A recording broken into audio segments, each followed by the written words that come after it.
Oiê, olá, boa tarde, tudo bem com vocês? É, Primeiramente, é um prazer ter vocês aqui comigo, assistindo cada um dos meus vídeos e eu sou muito grata por tudo isso, né? Eu espero que vocês tirem as suas conclusões e veja que vê se faz sentido ou não, né, para cada um de vocês. E muito obrigada mesmo, né? E eu peço para que vocês deem like, compartilhem. Eu peço porque é muito importante eu estar levando esse conteúdo ao mundo, né? A uma plataforma que é tão expansiva e creio que pode, de fato,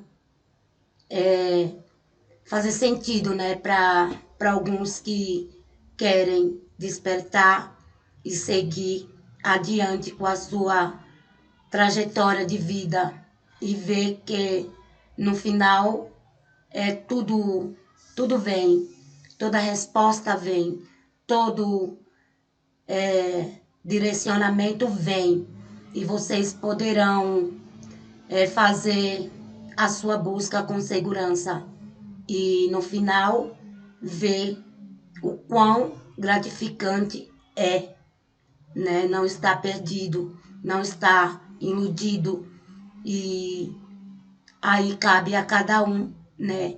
Achar o que é bom e o que não é e o que deve seguir ou o que não deve. Hoje, gente, creio que acho que hoje já tem vídeo novo e hoje eu quero contar um pouquinho da minha história, do meu relacionamento, né? Que eu fui casada durante 23 anos. Eu tenho filho, né? Esse filho, ele é baixa visão, mas eu nunca fiz ele um filho limitado, né? Então, eu conheci o meu marido trabalhando em um bingo. Na época, eu tinha 24 anos e ele também, né? Tínhamos a mesma idade. Eu fazia em um mês, 2 meses depois, ele fazia. Então, tinha, ele fazia e depois eu acompanhava ele, né? Na idade. E eu trabalhava em 2 empregos. Eu trabalhava no restaurante e eu chegava às 6 horas, eu tinha que entrar às 7 em um bingo. E meu marido, ele tomava conta da lanchonete do bingo, né? Comprando material pro tio. E ali eu fui trabalhar de garçonete naquele bingo.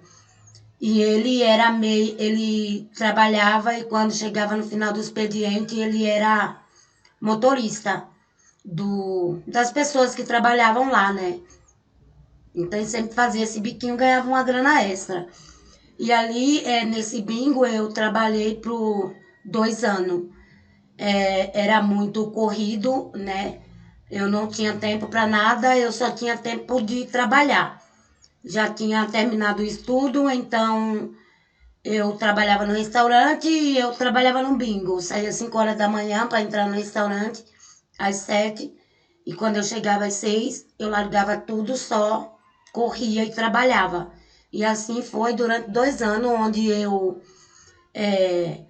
conheci o meu marido lá e a gente um dia foi morar junto.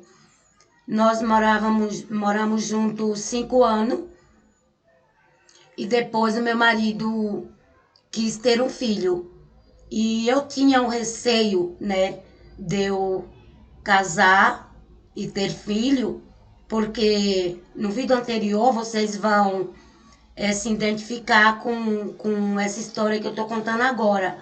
Porque desde muito criança que eu sempre tive essas intuições e que ficava bem no meu inconsciente e eu sabia que eu, eu era estéril, porque Eu não sei se na hora do parto, quando eu fui nascer, se a minha mãe, com a superstição que ela tinha, ela deve ter falado para a enfermeira que eu nasci de buço.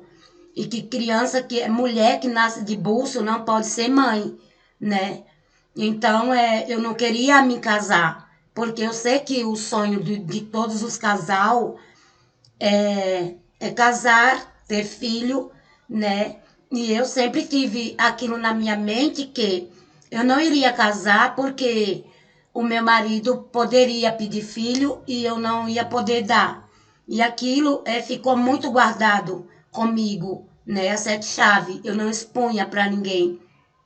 E nós fomos morar junto quando já fazia 5 anos que a gente estava junto.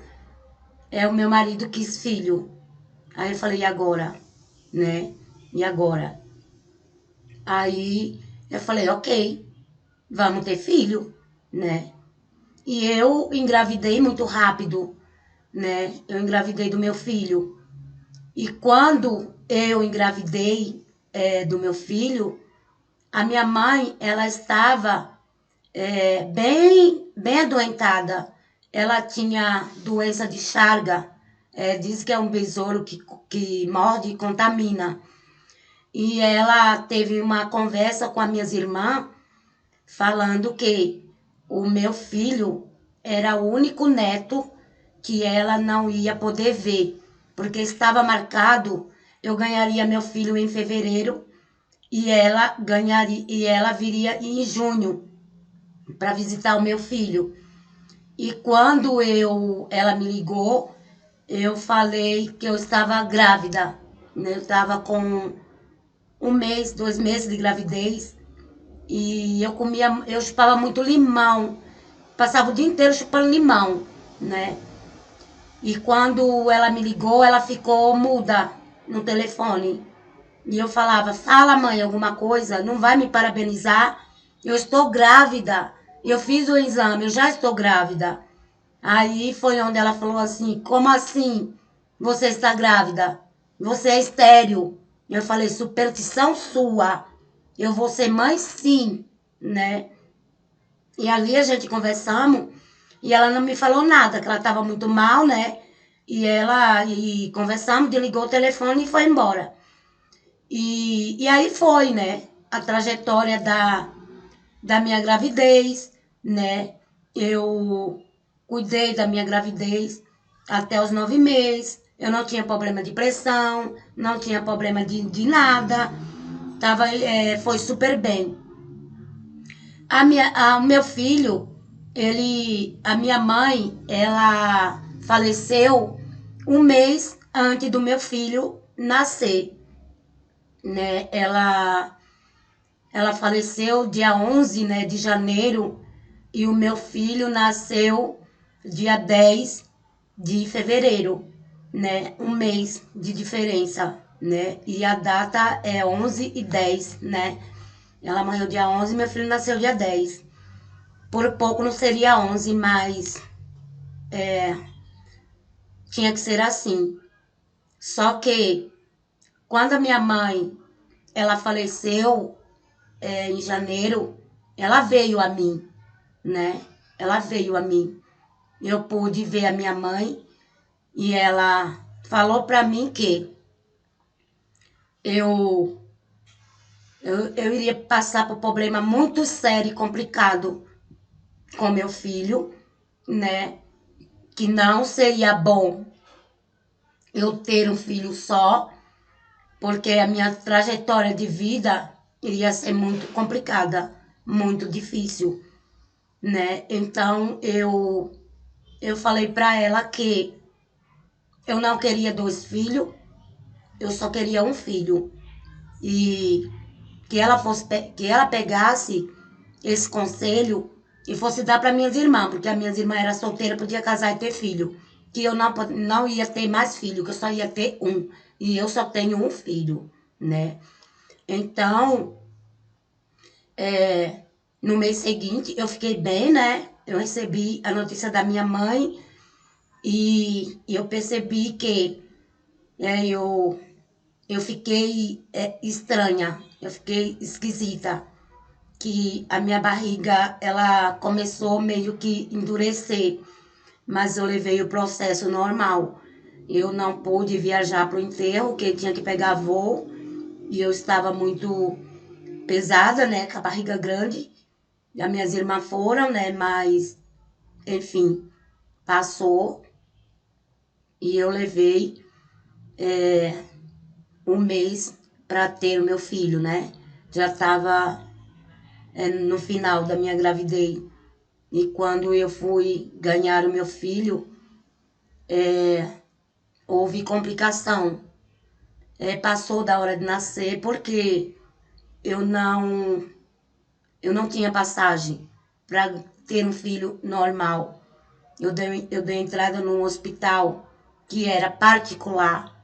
Eu dei entrada 7 horas da noite e, e os médicos não se atentaram. Simplesmente falou para mim aguardar a minha vez, porque tinha outras grávidas na frente para fazer cirurgia. E ali eu fiquei aguardando, né? Não tinha família, não tinha ninguém comigo, não tinha celular, não tinha como. E 11h30 do dia seguinte foi que eu fui para sala de cirurgia e eu ganhei o meu filho. E meu filho, ele nasceu roxo, muito roxo, já faltando oxigênio no cérebro.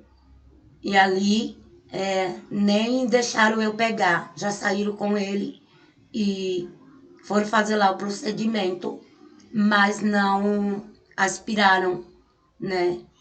E quando chegou o dia da alta, eles me deram meu filho sem mamar, sem pegar no peito, usando uma sonda para se alimentar, e eu não sabia disso, porque esconderam de mim, né? Enfim, eu saí de alta com meu filho e no outro dia eu tive que voltar com ele para UTI, na qual o hospital que eu ganhei não queria me receber com meu filho, né? Foram muitas pendengas, muito bate-boca, e eu entrei à força, gritando socorro, porque meu filho, ele, ele ficava verde do nada. Ele estava normal e do nada ele ficava todo verde. Ele ficava da cor de uma jaca, sabe? Aquela cor lá estranha.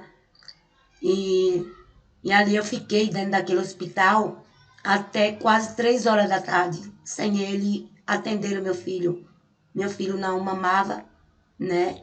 Começaram a pegar uma agulha e furar o meu filho. Nem no soro sequer colocaram o meu filho. Na verdade, estavam esperando com que meu filho morresse, porque quem tinha convênio era eu. E o meu filho não tinha, mas ele nasceu lá. Então ele tinha direito de ficar lá sim. E depois que ele internou, todo dia que eu ia visitar, de manhã e à noite, eu recebia telefonema da empresa do convênio, que era para me remover o meu filho de lá e levar para a central, né? Que eu ganhei ele aqui em São Paulo, num bairro chamado Lapa. E eu tinha que remover ele para Santo Amaro, onde era a central do meu convênio. E o médico me chamava de canto e falava: se você remover seu filho, ele não passa na porta. E, e a mulher que me ligava falava para mim que se eu deixasse meu filho internado lá, a estadia do meu filho passaria a ser 3.000 reais por dia. Se eu tivesse que ser rica pro processo, eu já estaria. Porque aconteceram muitas vezes desaforam, né, com meu filho, porque ali meu filho ficou mais de mês internado. Quando saiu de lá, depois de 2 anos veio a ter de novo. E já saiu de lá tendo convulsão e febre. Quando ele foi internado, eu fui na UTI visitá-lo e eu via que meu filho estava com sonda no nariz e tinha uma bolsa pendurada, onde era bolsas e mais bolsa que ele de sujeira que saía, né? Porque saiu do hospital sem nem sequer ser aspirado, né? Tamanha negligência.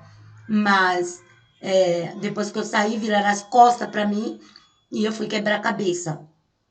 Então, a minha luta com meu filho se estendeu por muitos e muitos anos, né? Muitos e muitos anos. Com 2 aninhos, ele veio ter uma convulsão, onde teve um derrame cerebral. E foi muito complicado, porque ele voltou com um choque, né? Com aqueles aparelhos de choque. E sobreviveu. E hoje ele tem 19 anos. Não foi fácil, mas eu nunca desisti, né? Falaram na escola que meu filho era cego. E muitas pessoas bacanas apareceram na minha vida para me dar suporte, né? E assim foi a minha vida de altos e baixos e fundo de poço. Eu, meu marido e meu filho. A gente trabalhava e tinha que faltar mais no serviço do que trabalhar. E passamos por tanta dificuldade. Mas mesmo assim, eu não desisti. E nem meu marido desistiu. Com tanta dificuldade e fundo do poço, dando murro em ponta de faca, nós ainda conseguimos algumas coisas, né? Conseguiu apartamento, conseguiu carro, conseguiu moto, né? Tinha salário e a gente nunca desistiu. Mas o meu marido, ele era muito cabeça dura, muito, muito, muito cabeça dura. E, enfim, ele apareceu com diabetes, que essa diabetes, ela, de manhã, ela estava no estado, né, normal, e quando chegava no final da tarde, ela ia para 325. E ele não conseguia tomar remédio, e ele fazia de tudo para o médico passar insulina, e nem o médico nunca passou. Enfim, um certo dia ele tinha problema de pele e ele estourou uma feridinha no dedo do pé e tinha que cuidar, porque se não cuidasse, iria amputar. E ele teve que ir num posto, né, do lado da minha casa para se medicar, porque quando estava no estado muito crítico, os médicos davam insulina, mas quando estava baixo, não dava, era comprimido. E meu marido não conseguia tomar aquilo. Foi quando ele estava naquela fase do fica em casa, todo mundo fica em casa, foi ali que ele se contaminou e, e aquela contaminação deu um empurrãozinho e ele veio a falecer. Fez 2 anos, dia 19 de maio, que eu fiquei viúva com meu filho e não deixei nada me abater, né? Porque eu vou estar trazendo um outro vídeo para falar sobre um relato do passo a passo do caminho onde ia tudo acontecer com o meu marido. Eu vi aquele passo a passo no qual eu ficaria viúva e o meu marido iria desencarnar e que eu não tivesse medo. Que eu não tivesse medo. E eu aqui estou, sem depressão, sem mágoa, sem rancor, sem dor. E eu posso falar que vocês podem. Não era porque eu não amava o meu marido. O meu marido, ele era um pai incrível. O meu marido, eu até falava para ele você vai estragar esse menino. Vai estragar esse menino. De tão amoroso, de tão bondoso que ele era. Mas pagou um preço muito alto, né? Porque eu creio que tinha que ser assim. Não tem explicação. Mas vocês podem olhar para mim e ver que eu tenho muito que mudar em mim. Mas não é uma depressão que vai me levar para o fundo do poço. Se eu pude sair e mergulhar no mundo da espiritualidade, meditar e ficar firme, como eu fiz, para superar tudo que eu passei, eu tô aqui para falar que, se vocês se atentarem, vocês podem. Vocês podem. Tá tudo dentro. Sempre. Tá bom, gente? Eu tava vendo algum dos meus vídeos e eu percebi que os vídeos estão absurdo de longo. Eu não gosto de vídeo longo. Então eu vou tá trazendo um vídeo mais curtinho, né? Pra ficar mais legal de ver, de entender. Tá bom? Daqui a pouco eu trago mais um vídeo, porque eu quero falar do fim da trajetória e encerrar, porque eu não estou nesse mundo para olhar para trás. Eu não estou nesse mundo para viver o passado. Eu estou nesse mundo para viver o agora. O meu dia a dia, o meu ser é o agora. É o estado do agora. Porque o passado e o futuro não existe. Só existe o agora. E é o agora que a gente tem que plantar para poder florescer, tá? Muito obrigada a todos. Tenham todos uma boa tarde e tchau, tchau. Logo, logo vem mais conteúdo bacana para vocês, tá bom? Até mais.